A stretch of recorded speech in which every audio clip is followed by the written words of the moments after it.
Hey everybody, welcome back to the Heeltoe YouTube channel. Today we're presenting to you PRL Motorsports intercooler and charge pipe kit on our TLX Type S. This is Elise's car and we've been doing some mods to it over time, and today these cold side parts are going to add some flow and efficiency to the inlet side and add a little more performance, especially when heat soak starts creeping in when we're running around at high speeds. You've seen we've done this some track days with this car, and heat can be an issue. Larger capacity intercoolers will do a really great job of keeping the inlet temperature down, giving you a little bit more horsepower. So come with us, we're going to throw this part on the car, see what it's all about.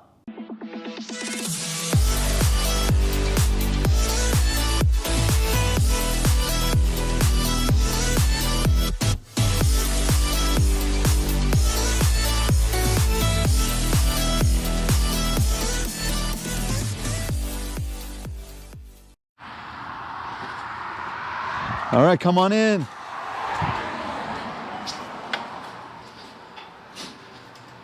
We're supposed to be putting an intercooler on, right? Well, Elise actually wants a black intercooler, not a silver one. Since we keep these things in stock, I'm gonna go ahead and grab the black one. Let's go check it out. All right, the Heeltoe warehouse, and that's it, last one. Black intercooler upgrade. Let's check it out. Oh yeah, nice black powder coat. Let's get this thing back to the shop and see how they look side by side. We recently had these stencils made also, these Heeltoe stencils, so we're going to use this to put our logo on that intercooler so that it, pops through the grill in the front. We have these for sale on the Heeltoe website too. They're pretty affordable, so if you want to rep Heeltoe on your intercooler, be a cool guy like we are, check it out. We'll put a link in the description. All right, here we are underneath the TLX, and I've got two different PRL intercoolers here. Actually, it's the same intercooler, but this one has a black powder coat finish on it. The only real difference is visual. Black technically transmits heat a little bit better than the aluminum does, but these things are so efficient, high volume, bar and plate style intercoolers that the color isn't going to be the biggest difference in performance. The biggest difference in performance is going to be from the extra volume and the much easier ability to cool down the intake charge as compared to the factory intercooler. These PRL intercoolers are direct replacements for the factory intercoolers. Using the provided silicone coupler and hose clamps, it'll go right in place. We're actually going to be upgrading to PRL charge piping at the same time. I'll show you that in just a moment. But first I want to talk about what these intercoolers do for your TLX or any turbocharged car. Turbocharged cars have a compressor in the intake stream that actually compresses air and forces it into the engine.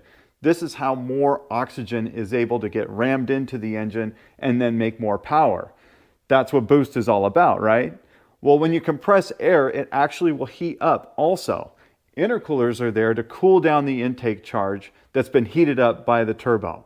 A cooler intake charge is more dense than a warmer one. So even though you're compressing the air and forcing it into the engine, you're not getting maximum efficiency if you're not then cooling the air with an intercooler, which is inserted in between the turbo and the throttle plate to cool the intake charge. So that's what these intercoolers are all about. Now let's check out those charge pipes. Okay, this is the total kit of stuff that we're putting in the TLX today. The intercooler with the stenciled logo and these PRL charge pipes. The PRL charge pipes are here to carry boost pressure from the turbo to the intercooler and then out of the intercooler into the throttle plate. We call them charge pipes because they carry the charged up or boosted air from the turbocharger. Pressurized air through the intake system is always going to be trying to escape, and so strong, reinforced, high quality pieces are needed to keep boost leaks from entering into the system. If you have a boost leak, you're definitely going to lose power, and that is never a good thing. PRL has designed these charge pipes with aluminum sections and silicone sections that are all reinforced and super strong and high quality. The parts fit tightly together, and they come with quality band clamps to make sure that you won't have any pipes slipping out of silicone tubes or any boost leaks at all. These are the best quality cold side parts that we could get for the TLX, and I'm really excited to put them on the car. All right, now it's time to get this stencil painted on this intercooler. These stencils are actually a really neat idea. PRL supplies them, a few brands do, but actually one of our customers specifically requested that we make these. So this is our first time using one. Thank you very much, Riley, for the suggestion. I think it was a great one. And actually, once I mentioned it to Elise, she was all about it. So I've got the stencil lined up here centered because this part does go centered on the car. An important thing to know before you paint this on here is which side is up and which side is down. So on the TLX intercooler, this side with the hose inlet goes on the passenger side or the right side of the car. That means this is the top of the intercooler, and then we want to make sure our logo is oriented properly so that when we go put it on the car, we don't have a stupid surprise. All right, I got it lined up here. Just going to take some painter's tape and tie it down.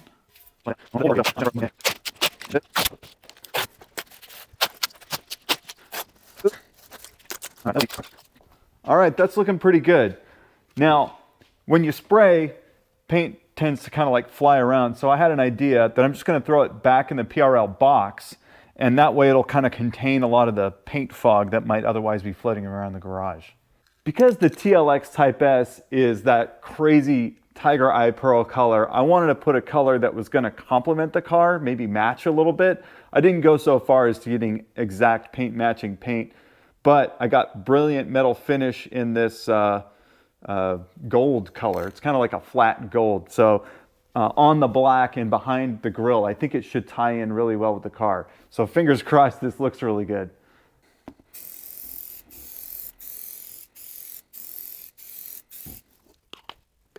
Well, that was pretty easy, right?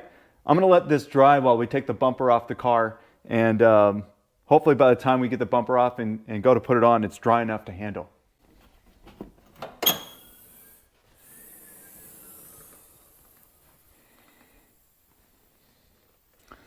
All right, clips. We got to take off a bunch of clips.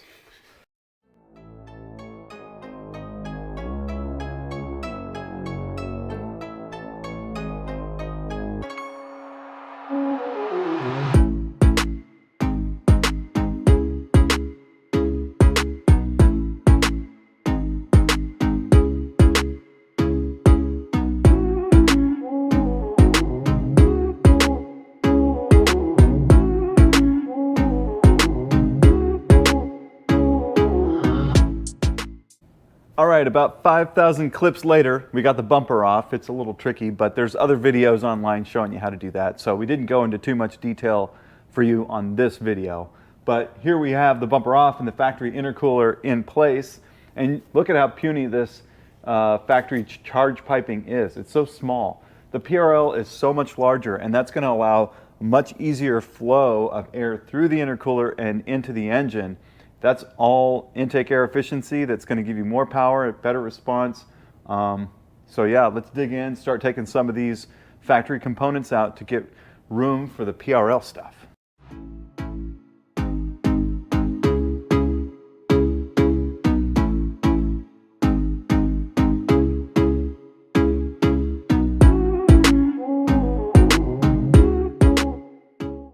What the heck is going on in here? We got some major oil buildup on the intercooler. Now, typically this is going to be from either blow-by or the PCV system, which recirculates unburned vapors from the crankcase back into the intake system again.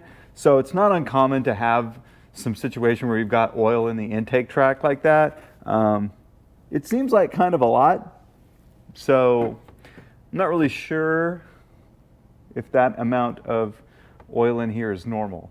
We'll definitely be taking a look at that, but I'm not going to let that distract us from finishing this intercooler job. More to come on this oil situation later.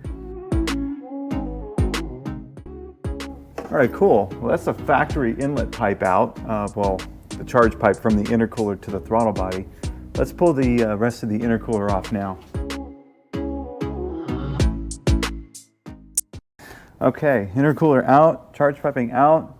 And it looks like the other intercooler is just going to bolt right up here. So the piping that goes from the turbo to the intercooler is not changed with the PRL kit, but the outlet definitely is. So let's compare the old intercooler to the new one.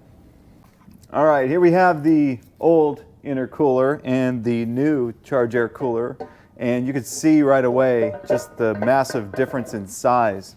First of all, this core is much thicker.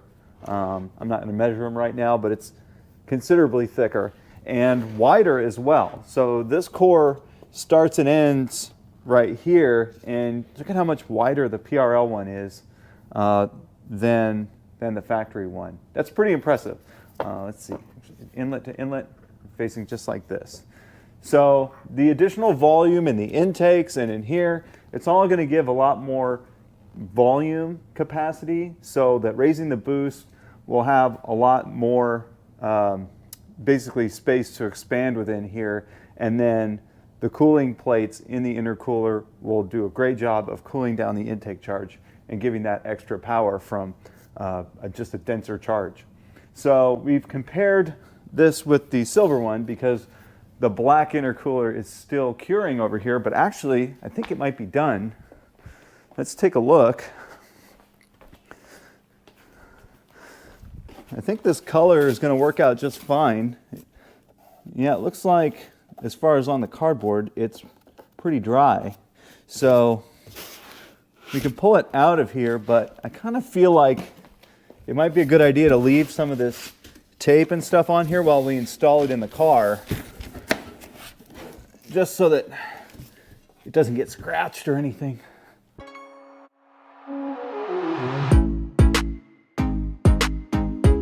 Okay, so the intercooler fits in here pretty snugly. You're just gonna have to kind of weasel the bottom bushings into place, and then you can kind of bend the top brackets in and out of the way, but you can get it, just a little bit of persuasion, and the extra hand does help.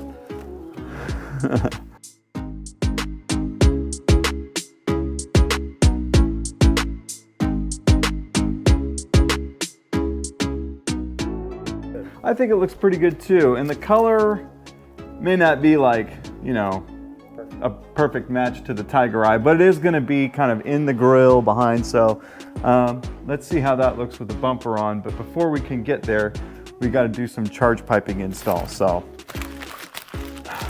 we're getting there.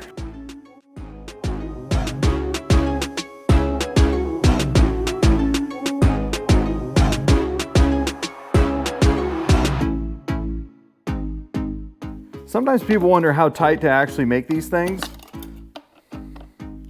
My rule of thumb is you're going to tighten it down. You can go all the way until you really stretch out and strip these threads on the clamp. But if you have it tightened down so that you can't actually like twist the clamp around, generally speaking, it's tight enough. You know, that tight and then a little nudge, that's all you need to do.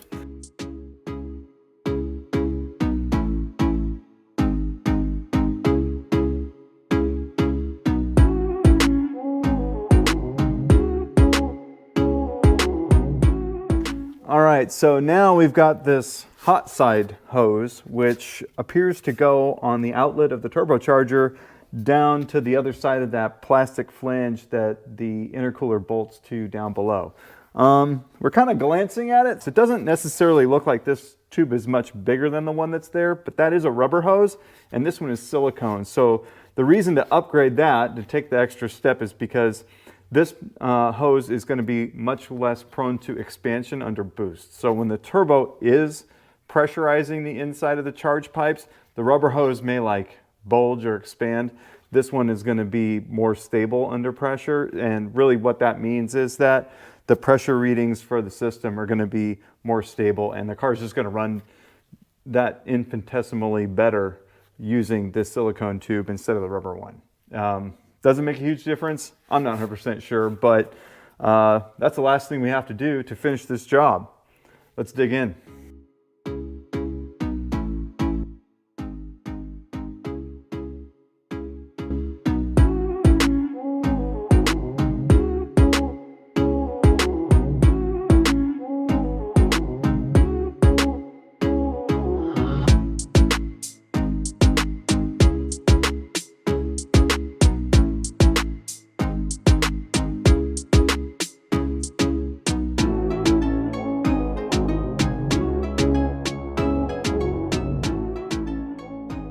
So we got the factory hot side hose out, which is great. It's a little tight down there in the bottom. And I think what I'm going to do here is, instead of using the PRL clamp, I'm going to reuse the Honda clamp. And the most of the reason why is because it's got a 10 millimeter hex and it's got a Phillips head on it versus the PRL, which is a small weird size and a flat head. And so in tight quarters, being able to use more like creative tools, I should say, is better. So because I've got more sockets and things that will handle this type of clamp, I'm going to use this clamp instead of the PRL one. So feel free to do the same. It is. All right, this air filter is pretty gross. I don't have another one to put in quite now, but we will upgrade this pretty soon and then make another video for you about that. And the air box is going back in. We're going to tighten the other clamp from below. There's no room to get your hands down in there and position the clamp and tighten it down. So we're going to go underneath, do the splash shield, and then put the bumper on, and then we should be done.